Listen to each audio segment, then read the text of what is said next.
नमस्कार दर्शकों, आप सभी का स्वागत है चाय पे चर्चा और पॉडकास्ट शो बाय खुशबू सेठ सीजन 3। आज का हमारा जो टॉपिक होने वाला है would be related to art, artist, colours, national international platform for art. बहुत सारी चीज़ों के बारे में हम बात करेंगे क्योंकि आज हमारे साथ जुड़े हैं मिस्टर मकरंद जोशी, जिन्होंने किया हुआ है master in fine arts and उनके पास हमें बहुत कुछ जानकारी लेनी है regarding this art. So let's welcome him to our show call Chai Pe Charcha. नमस्कार, आपका स्वागत है। Thank you Khushboo for having me here. Yes yes. So Makram ji, आपकी प्रोफाइल देखी, आपने मास्टर किया है फाइन आर्ट्स में और बहुत सारी चीज़ें एकेडमिकली अचीव की है। तो आप हमारे दर्शकों को बताइए कि आपने फाइन आर्ट्स में क्या क्या अचीव किया है। जी बिल्कुल, दर्शकों के लिए बता दूं मैं कि एक तो होता है फॉर्मल, मतलब अगर एकेडमिक्स में जाएंगे तो मैंने जेजे स्कूल ऑफ आर्ट से बीएफए किया हुआ है, फिर नागपुर यूनिवर्सिटी से मैंने एमएफए किया हुआ है। हाँ। और एक दूसरी चीज़ होती है आपको जो अपनी जीवन सिखाता है। हाँ। तो वहाँ पे भी मैं बहुत चौकन्ना रहता हूँ कि आपको पता नहीं कब कौन सा आदमी कौन सी घटना क्या सिखाई जाए। हाँ। तो वो भी एक है कि आर्टिस्ट को हमेशा जागृत रहना चाहिए, हर चीज़ से सीखे, यही बात है। तो मैं दोनों में अपने को ट्रेन करता हूँ। Oh wow, very nice. And how does art feel came to you? Like it was inspiring you since childhood, या आपको ऐसा था कि मुझे ये आर्टिस्ट बनना है, पेंटिंग में जाना है, तो या फिर आप एज एन करियर करते आगे पढ़ते पढ़ते you came to know? Just tell us about your journey of art. Okay, of course. ऐसे होता है, हर आदमी में, हर इंसान में एक कलाकार छुपा रहता है। हाँ। और जब वो बच्चा होता है तो वो पूरा एक्सप्रेशन करता रहता है, लेकिन क्या होता है दुनिया की जीवन जीने की आपदापी में हम लोग चीज़ों को भूल जाते हैं कि हम भी आर्टिस्ट हैं। तो मैं बहुत फॉर्चुनेट था कि इंस्पिरेशन तो ऐसे है कि बड़े लोगों के चित्र देखता था, पेंटिंग्स देखता था, और फिर और एक है मेरी सौभाग्य की बात कि मैं जो अपने घरों के दीवारें रंगता था हर दिन हर नए रंग से। नैरोलैक्स बिल्कुल बिल्कुल। तो कोई भी कंपनी उसको मिटा नहीं सकी क्योंकि मेरे पेरेंट बीच में थे, उन्होंने बहुत प्रोत्साहित किया और मैं आपके सामने बैठा हूँ तो अच्छे एक्सपोजर लेके। Okay, wow, very nice. You know, मतलब आपको बचपन से ही कलर्स और ये सारी चीज़ें अट्रैक्ट करती थी and you here into this art field. And मैंने आपकी प्रोफाइल देखी, आपको इंटरनेशनली नेशनली बहुत एक्सपोजर मिला है। आप कॉम्पिटिशन्स भी करते हो यहाँ पे, बाहर सेमिनार्स लेते हो। So can you share with our audience how you feel about both the platform? National भी अलग प्लेटफॉर्म होता है, इंटरनेशनल भी अलग प्लेटफॉर्म होता है, तो what is your experience related to this? बिल्कुल बिल्कुल। एक तो होता है आपकी बिलीव क्या है। मैं तो बिलीव करता हूँ अबंडेंस में, चाहे मैं लोकल कुछ परफॉर्म करूँ या फिर इंटरनेशनल लेवल पे या फिर नेशनल लेवल पे, आपको उस चीज़ से इंस्पिरेशन मिलती भी है और आप लोगों को देते भी है। जैसे फॉर एग्जांपल लोकल है तो आपकी एक लोकल छवि होती है और उसकी संस्कृति लेके आप आगे बढ़ते हो, चाहे आप नेशनल जाओ इंटरनेशनल जाओ। और अगर आप इंटरनेशनल पे जाते हो, जैसे मैं जा चुका हूँ, वो होता है आप अपने देश के, जिसको बोलते हैं एम्बेसडर या राजदूत होते हो, आप अपने देश को रिप्रेजेंट करते हो। तो आपके कंधों पे उसकी जिम्मेदारी होती है और जिसकी वजह से आप दो चीज़ें करते हो। एक तो सेल्फ मैनेजमेंट, खुद को अच्छी तरह से प्रेजेंट करना, और दूसरा होता है डिसिप्लिन। ये दोनों चीज़ें करते हो, उसके बाद एक सेंस ऑफ रिस्पॉन्सिबिलिटी आती है। तो मैंने जैसे रशिया में गया था कई बार, फ्रांस में, और बहुत सारी चीज़ें देखी। ऑफ कोर्स मैं जब भी जाता हूँ बाहर, इंडिया के बाहर, तो पेंटिंग से रिलेटेड ही जाता हूँ, पेंटिंग करने ही जाता हूँ ऑन इनविटेशन। तो ऐसी बहुत सारी है। और नेशनल पे मैं दिल्ली जा चुका हूँ, और जैसे water colour, acrylic colour, oil colour, ऐसे सारी विधाओं में मैं काम करता हूँ। सो जैसे आपने बताया वाटर कलर, एक्रेलिक कलर, सो आप इंटरनेशनल में भी जाते हो, तो उनके टेक्निक्स, इनकी पेंटिंग्स और हमारे पेंटिंग्स में कुछ बहुत सारे डिफरेंस भी होंगे, way of the techniques and all that thing. So how you feel like experience is good, right, learning and all that thing? बिल्कुल बिल्कुल अवश्य। ये क्या है कि नेशनल हम लोग का थोड़ा कल्चर अलग है, इंटरनेशनल पे सीन अलग है, लेकिन फिर आदमी या फिर आर्टिस्ट वही है जो दोनों से तालमेल बना के रखे। तो उसके लिए आपको अलग अलग स्किल सेट की ज़रूरत होती है। लेकिन मैं एक बात कहता हूँ कि जनरली लोग आर्ट को रिलेट करते हैं ओनली क्रिएटिविटी से, कि दुनिया से हटके कुछ अलग। लेकिन इसके साथ ही साथ अगर आप थोड़े सेंसिटिव हो तो आप उसमें मेरे हिसाब से जोड़ सकते हैं एडवेंचर और फिर सेल्फ मैनेजमेंट। जैसे मैंने पहले कहा कि अगर आप कोई इंडिया के बाहर जाते हो या फिर अपने शहर से भी बाहर जाते हो, तो आप को अपना दिमाग अलग तरह से दौड़ाना पड़ता है एज एन आर्टिस्ट। तो अलग अलग विधाएं, जैसे आपने कहा कि एक्रिलिक है, ऑयल कलर है, तो सबका टेक्निक अलग है, सरफेस अलग है, तो आपको पूरा अलग उसका शेड्यूल होता है, टेक्निक होती है। आप मेंटली इसको कहते हैं कि न्यूरोप्लास्टिसिटी, आप अपने दिमाग को वैसे ढाल लेते हो, तो खुद की डेवलपमेंट भी इसमें एक बड़ी चीज़ है। हाँ, या वेरी नाइस। एंड तो पेंटिंग की भी बात करें तो बहुत सारी प्रकार की पेंटिंग्स होती है, राइट? बहुत 3D आजकल आती है, 2D में भी करते हैं, डायमेंशन जैसे अलग अलग होता है, even the way of painting, Mandla painting, dot painting, ये सारी भी पेंटिंग्स होती है। तो मतलब कैसे कौन सी व्यक्ति किस चीज़ में जाना चाहता है या कैसे ये ट्रेंड में है, आपको कैसे पता चलता है? How you bifurcate all this thing? It's an interesting question. क्या है कि वैसे तो विधाएं बहुत सारी है, स्टाइल से बहुत सारी है, सरफेसेस बहुत है, लेकिन मैं करता हूँ चारकोल जैसे लीजिए, फिर स्केचिंग हो गया, फिर पेंटिंग हो गया, creative painting, acrylic on canvas, oil on canvas हो गया, वाटर कलर हो गया, ऐसे सारे इंक्स भी हैं। तो ऐसे सारे जो है जो मैं हैंडल करता हूँ उसके बारे में बता सकता हूँ। बाइफरकेट करने से मतलब मेरा मतलब ऐसे है कि आदमी की एक उसको बोलते इंक्लिनेशन, उसको बोलते रुझान होता है, जो नेचुरली आता है। तो आप अपने रुझान सुनिए, लेकिन उसके लिए आपको खुद को थोड़ा सा पेंटिंग करने को अलाउ करना होगा, क्योंकि मुझे पता है बहुत सारे लोग आजकल, मेरे बहुत सारे दोस्त हैं जो आर्टिस्ट नहीं बन पाए, लेकिन करियर के किसी मोड़ पे उनको आर्टिस्ट बनना ही बनना है। तो वो जो आपकी मन की जो ललक होती है वो आपको खींच ही लाती है पेंटिंग की तरफ। Yes, तो रुझान ही एक की मेन है, बिल्कुल।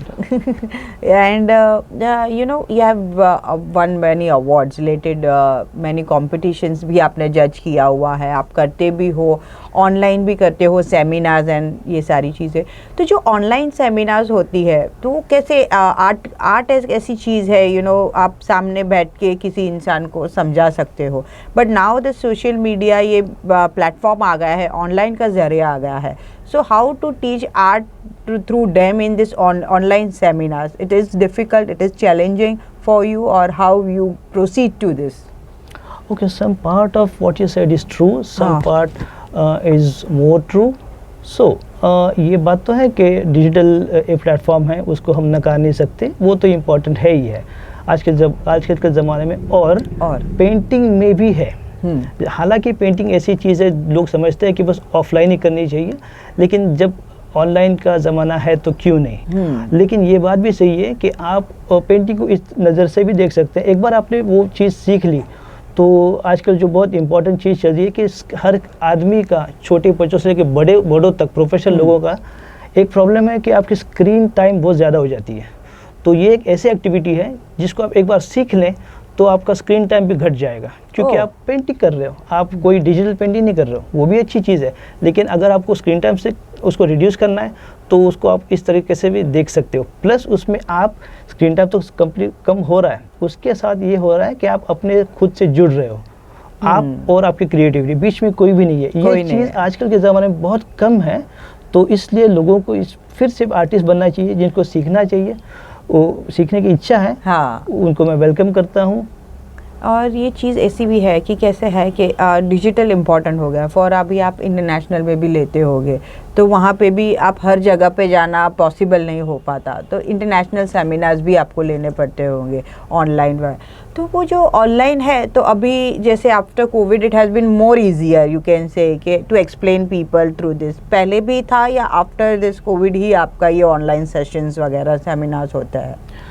कोविड से पहले एक हुआ था और कोविड के बाद 2 हो चुके हैं। इसमें ये है कि जैसे एक स्किल सेट होता है, पेंटिंग करने के लिए एक स्किल सेट होता है, ऑनलाइन करने के लिए अलग स्किल सेट की ज़रूरत आपको पड़ती है। तो जो स्किल आपको पेंटिंग करते वक्त यूज़फुल है कैनवस पे, उससे अलग आपको कुछ स्किल सीखने पड़ते हैं, क्योंकि आप एज एन एक्सपर्ट उसमें बुलाए जाते हो ऑनलाइन सेशन में। जैसे मुझे भी बुलाया गया था और बुलाया जाता है, तो एज एन एक्सपर्ट आप जब बोलते हो तो आपको बहुत सारी चीज़ों की मालूमात होनी ज़रूरी है, जिसकी वजह मतलब बस फिर वो नहीं होता कि मैं और मेरी कला, वो तो है ही, उसके साथ दुनिया में कला की फील्ड में क्या हो रहा है वो भी तो इम्पोर्टेंट है। और ये आप लाइव जाते हो, आप लाइव जाना चाहते हो कभी ऐसे with the audience with the painting? Nice question Khushboo. ये ऐसे है कि अब this last week of August 2024 से मैं रेगुलरली जाने वाला हूँ ऑनलाइन, मेरे फेसबुक पेज पे, फिर इंस्टाग्राम पर और मेरे यूट्यूब चैनल पे। तो उसके पीछे कारण यही है कि मेरे बहुत सारे दोस्त हैं, दोस्तों के दोस्त हैं, और ऐसे सोशल जैसा सर्कल है मेरा, उसमें से बहुत लोगों ने ऐसे बोला है कि हमें आर्टिस्ट बनना था लेकिन किसी वजह से नहीं बन पाए।